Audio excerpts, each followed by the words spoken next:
Okay, it's recording. And hi, good afternoon, everyone. My name is Sheila Miller. I'm a curriculum specialist with Nystrom Education, and today I'm going to take some time and we're going to go through StrataLogica. Hopefully you have a little bit of base knowledge before we start today. If not, I'll give you some tips as we go forward.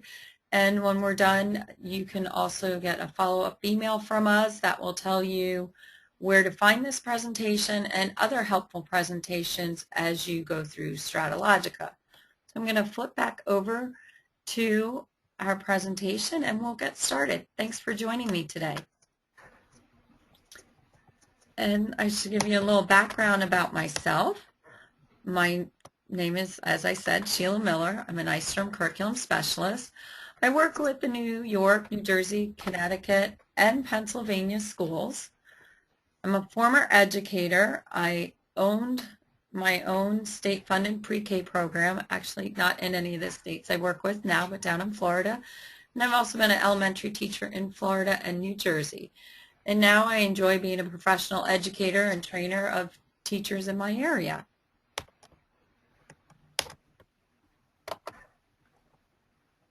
So today we're going to talk specifically about StrataLogica presentations.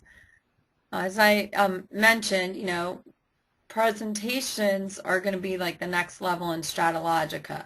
Right now, you've probably been using StrataLogica for the digital atlases and maybe the interactive map piece of it.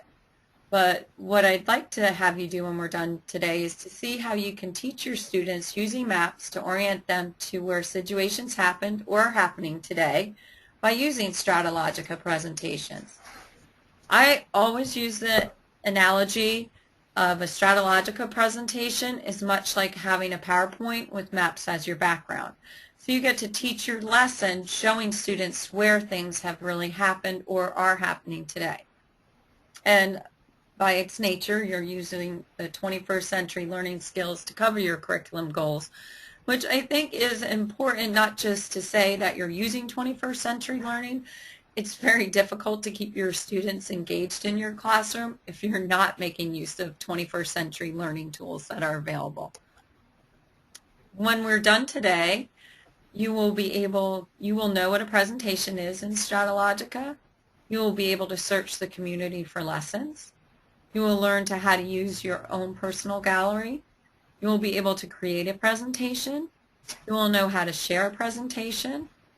And I will provide you with some ideas on how to have your students create presentations and have them share those presentations in class. So let's get started. And we're going to start off with our homepage on StrataLogica, and we're going to go right into the maps. You may or may not be aware when you're in your maps that we have this icon right here, your gallery.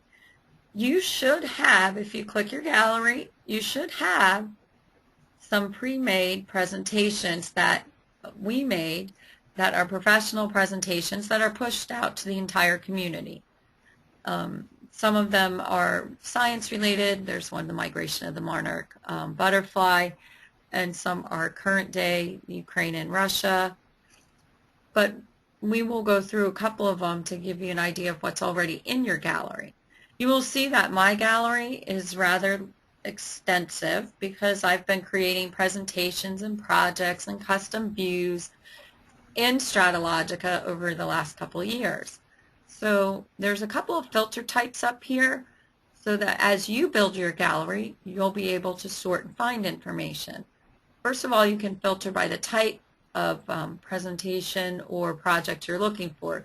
You'll see right here, presentations, which are what we're going to concentrate on today.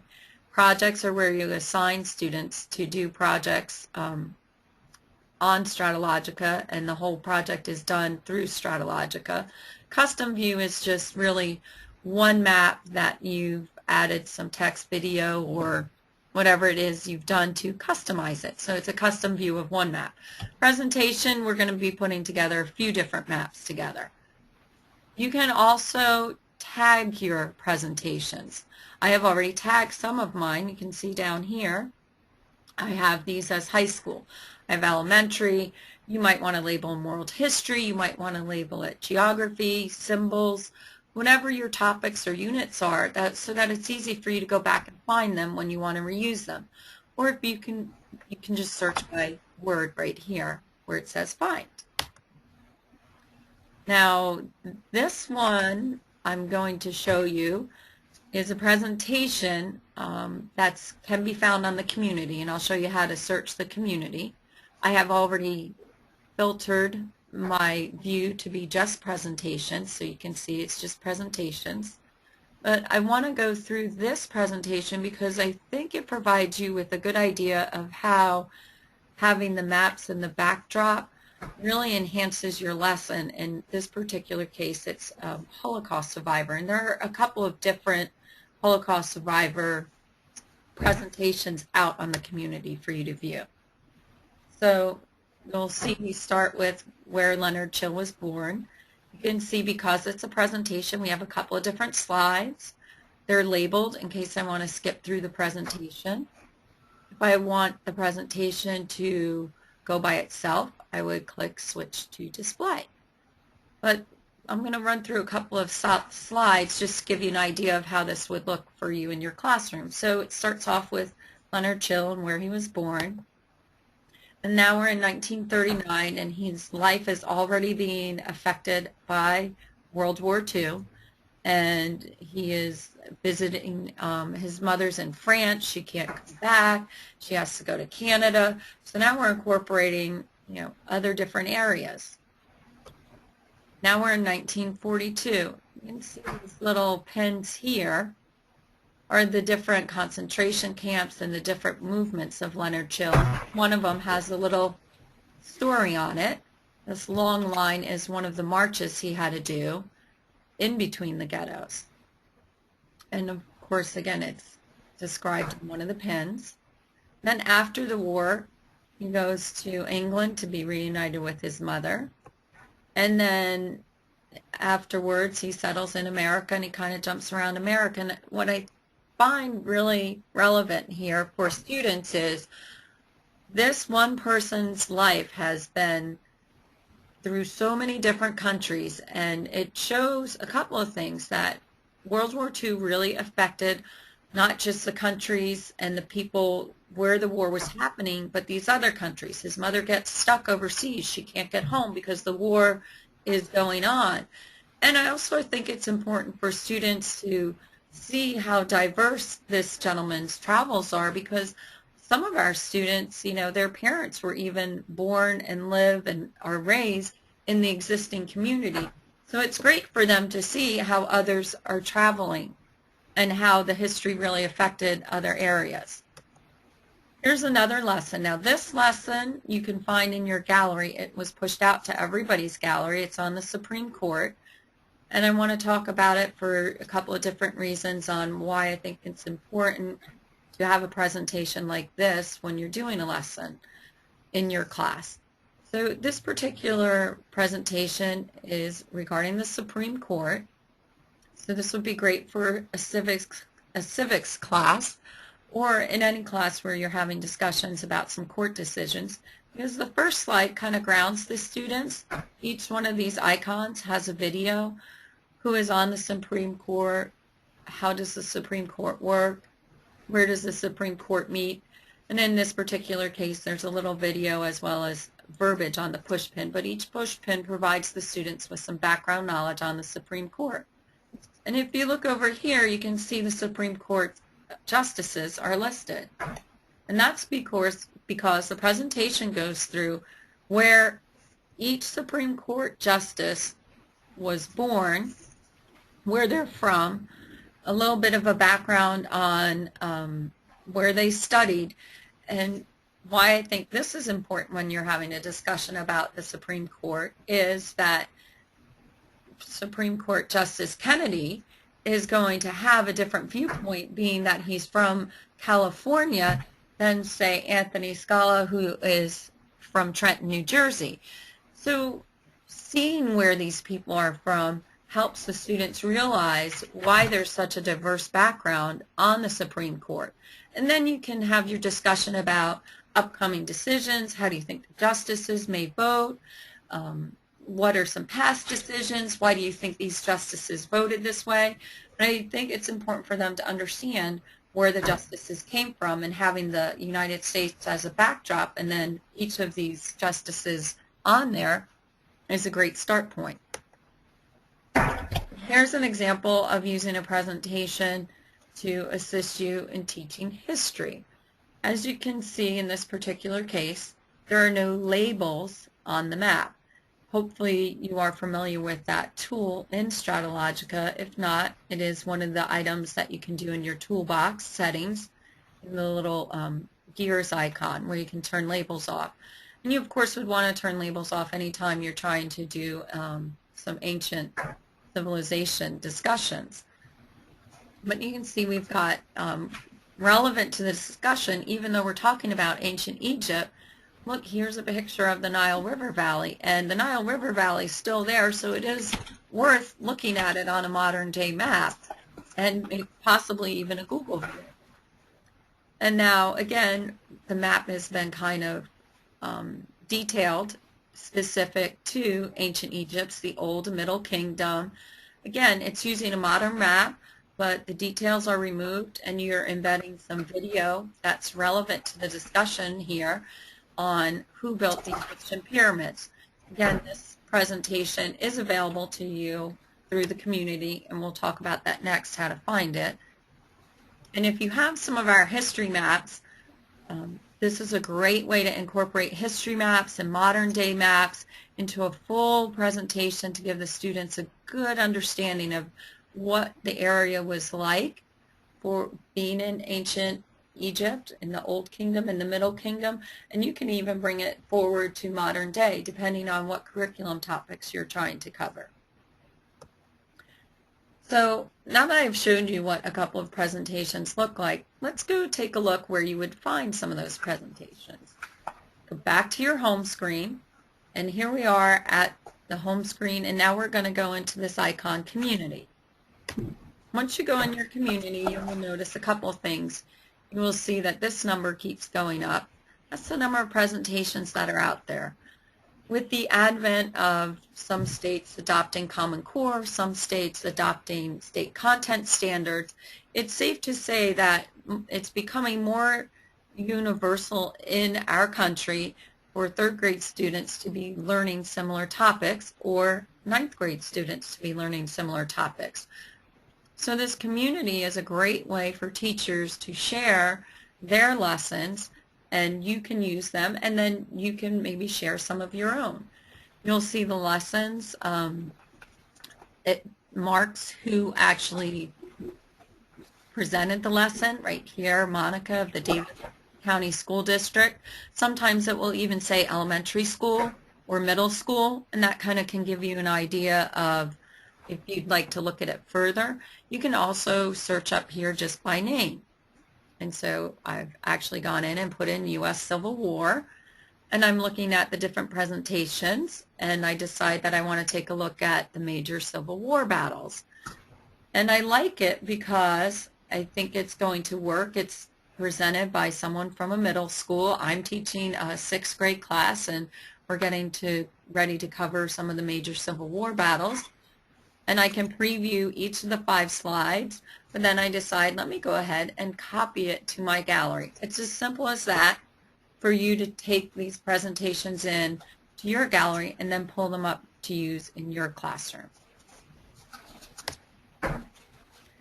So having gone through the basics of what a presentation is, how to find presentations in the community, are there any questions at this time? No. Well, thank you. And let me just, so then we'll go on to our next topic, and we're actually going to go through a presentation. Here's how you would create your own new presentation. Go back into your maps, and you go over, you might not have even seen this green box before called New. Click New, and you want to create a new presentation. You can title it whatever you would like. You can title it new, test, whatever you would like if you're working along with me today. And then, but once you go ahead, you want to save it because then you're going to get to this next screen. And this next screen, this looks very similar to what you saw in the presentations that we went through before. You're going to start having your little slide gallery here of each of the different maps. Let me just talk to you about a couple of different things on this page. Now, my presentation I've started, I'm calling it the Statue of Liberty. But as you can see, we're looking at South America, so that's probably going to have to change. So I would go over here to my map library. That's what this stack of papers are, so you can pick which map you would like to use. You can pick your map, give your map a title, give it a little description. Two other things to note here is if you wanted to import a view, which means you want to take a slide from another presentation, you could do that. Or you can go ahead and just create a new slide. So after you create your first slide and just label it, go ahead and click New Slide so you can go ahead and add another slide. So then you should have two slides. Now here I am. I've actually chosen the Google Earth view. For my slide, you want to go down to your toolbox, and we're gonna put a push pin in, and we're going to talk about how to embed video and text.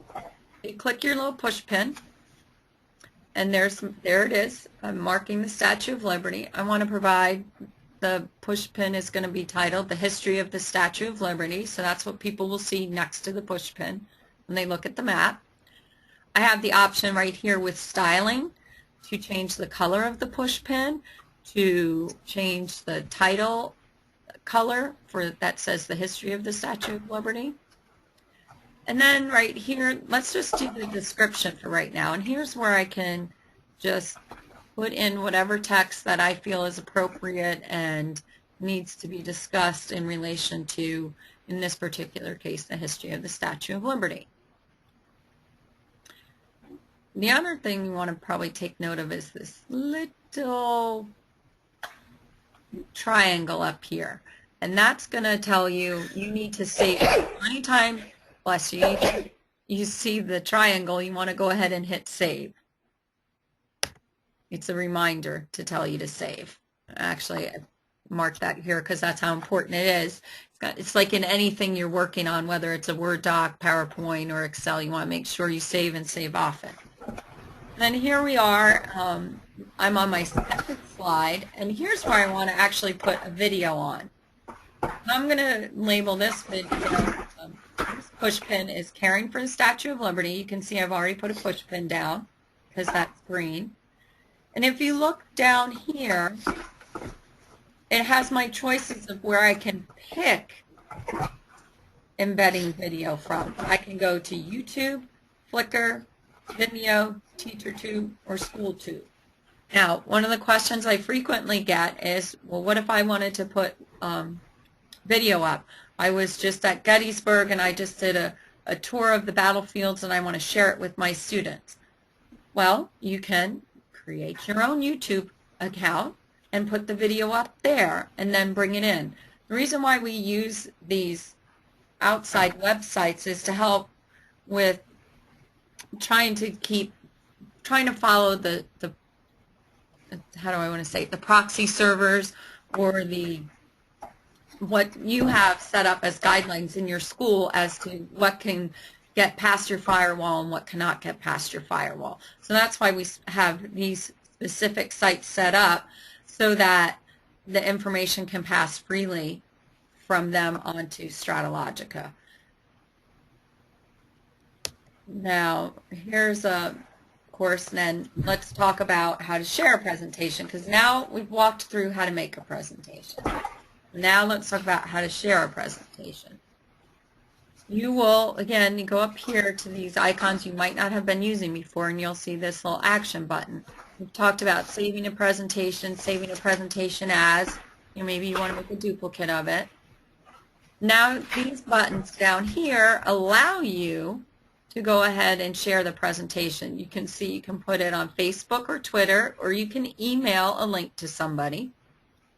but you can send the presentation to other teachers that are in your building that are using StrataLogica, or you can send it out to the community. Right now, those are your two choices for sending the presentation. Let me repeat that. To send it, you can send it to people within your building, or you can send it to the community, but you are welcome to share it on Facebook, Twitter, and through an email link as well. So that's how you can go ahead and share a presentation once you have it developed. Now let's talk a little bit about student presentations. There's a couple of different things. We've talked about how you would use a presentation, and we've also talked about how you would design a presentation. Let's just talk for a minute on how students might make presentations. They need a lot less know-how getting started than we do on the 21st century learning technology. So here's some ideas. And the more you get your students doing presentations, if you're not comfortable with them, that's great. Give it to a challenge to some of your top performing students to do some of these presentations, and then have them sent to your gallery, and then they become your library of lessons for next year with your students that you have next year. Now, here's some suggestions. You can have your students be a cartographer. Maybe when you're learning about different regions or countries, you can have the students create test reviews using maps through a scavenger hunt. Or my personal favorite is you can have them be bell ringer activities. This Day in History is a great one. And then if you're doing any geography studying, you can do two country features. We'll talk about those in detail. So here's the first one. I have a student that's going to be a cartographer. They've turned off all the labels, and they can embed, these are all things they can do from the toolbox, where they can embed, they can write on the map, they can embed text, they can put symbols on the map. And so you've given them a little bit of a guideline here on what they can do. Maybe you're studying the regions and you want to break your class up and have each class come back with a regions overview. How would they map out New England? How would they map out the Southeast? What symbols would they use? And of course you would have them, come up with a legend as to why they chose some of the symbols they chose. So that's one example. And so once the student makes the presentation, they can share it with their fellow students, and everybody's learning, not just the student that created the map, but the students that he's presenting it to. Test review. Really fun way to get kids to get more involved in test review questions. Again, you can start right here. This happens to be one on the Revolutionary War. So the first slide is regarding the rebellion bills. Go to the town where the British troops were housed and the harbor was blockaded. It's right there, and hopefully they know that that is going to be Boston. Now, you can see slide 2 right here is the Stamp Act, but what you could do is maybe have the students put the answer for question 1 here, and maybe the clue for answer 2 here. Where did the Stamp Act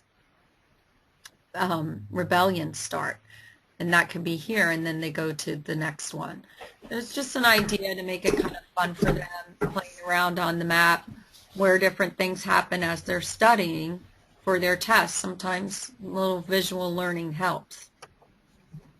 This Day in History, like I said before, I find this one to be very easy to assign and to use, and that's probably because the History Channel does a great job every day with This Day in History. And that gives the students a start point. And some teachers already are doing this with their students, but they're not doing it on StrataLogica. Here's where you can really bring the learning to a new level. When you're talking about this day in history, now we're looking at where Delhi is, where's New Delhi, where's India, and there's a little video about it. And you can, structure it, video, text, however you want it to be for the students. let them have fun with it. And like I said, this is a great project for maybe your top performers, or maybe you buddy up some of your top performers and your lower performers, because the lower performers hopefully have some creative thinking that they can do to help, and it just kind of will help build everybody's skill set. Here's another one I like as a bell ringer. When you're studying a specific area, in this particular case, taken the country of Italy, so perhaps I've broken up Europe by country and assigned a country to each student. And then they have to come in and provide for the country they've been assigned to one physical feature of that country and one cultural feature. So you can see here I've highlighted the push pin, the Vatican City being a cultural feature of Italy. And then the other push pin is on the Italian Alps. And there's a little blurb on that there too. But, you know, on the flip side, if you're not doing geography, maybe you want to have the students come back with, you know, pick a country in Europe, assign them out, and have the students come back with 2 important historical events that happened in Italy, or 2 historical events that happened in France, and why they think it was a turning point in French history. So just a lot of different ideas I've just given you on how to use StrataLogica in your classroom. So I think I have provided you with hopefully enough information to know what a presentation is, know how to search the community for lessons, how to sort and look for information presentations in your gallery, how to create your own presentation, how to share a presentation, and I've provided you with a few ideas on how you can go ahead and have your students share in class. So I'll go ahead and open it up. If anyone has questions, or if there's a unique way that they're using StrataLogica in their classroom that they would like to share, I'd be glad to do that. Okay, well, thank you everybody for joining me today, and be sure to check your emails for the recording of this that you can share with some of the other teachers in your school. Thank you.